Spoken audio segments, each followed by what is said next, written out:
ഭയത്തോടും വടക്കത്തോടും ജീവിതത്തെ നമ്മുടെ ഭാഗമായി ക്ഷണിച്ചയുടെ ദൈവത്തിന്റെ ഉള്ളവരുടെ അറിയിപ്പിനെ കേൾക്കണം. സമാധാനമുണ്ടായിരിക്കട്ടെ.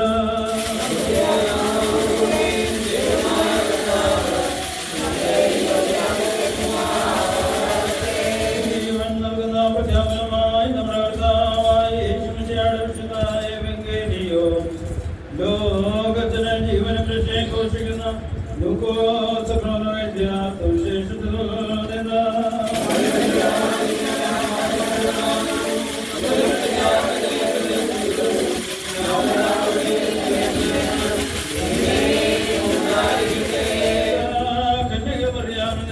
ശരീരം ധരിച്ച ദൈവത്തിന്റെ ജീവനുള്ള വചനം നമ്മുടെ കർത്താവും രക്ഷിതാവുമായ യേശുമിശിഹായുടെ ഓശാനത്തിന്റെ കാലങ്ങളിൽ ഇപ്രകാരം സംഭവിച്ചു.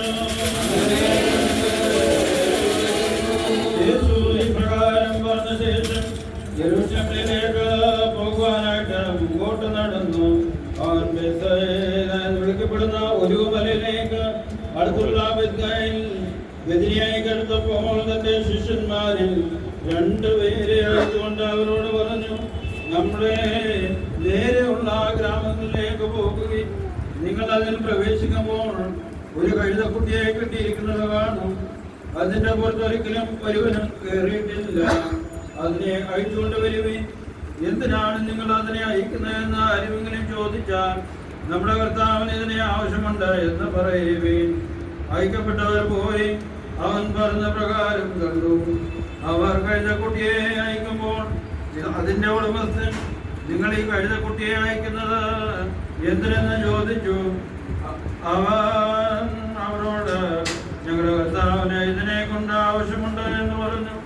അവരതിനെ യേശുവിന്റെ അടുക്കൽ കൊണ്ടുചെന്നു.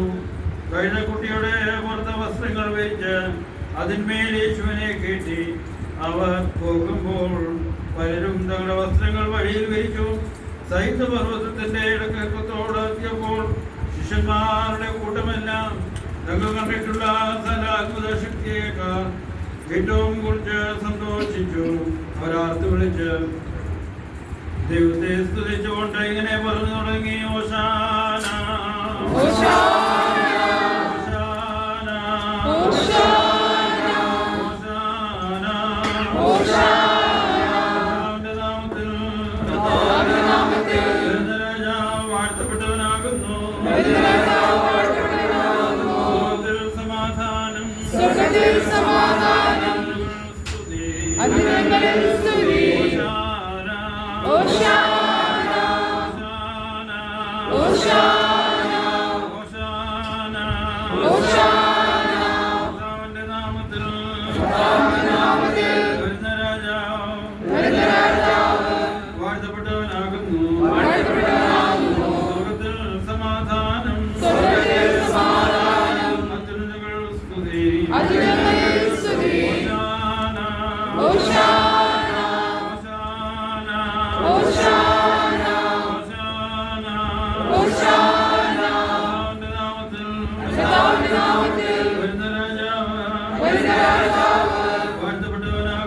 വാഴ്ത്തപ്പെട്ടവനാകുന്നു.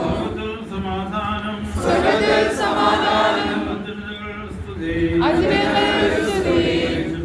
ചിലരെ പുരുഷാരങ്ങളുടെ ഇടയിൽ നിന്ന് അവനോട്, ദാവീദിന്റെ ശിഷ്യന്മാരെ വിളിക്കുക.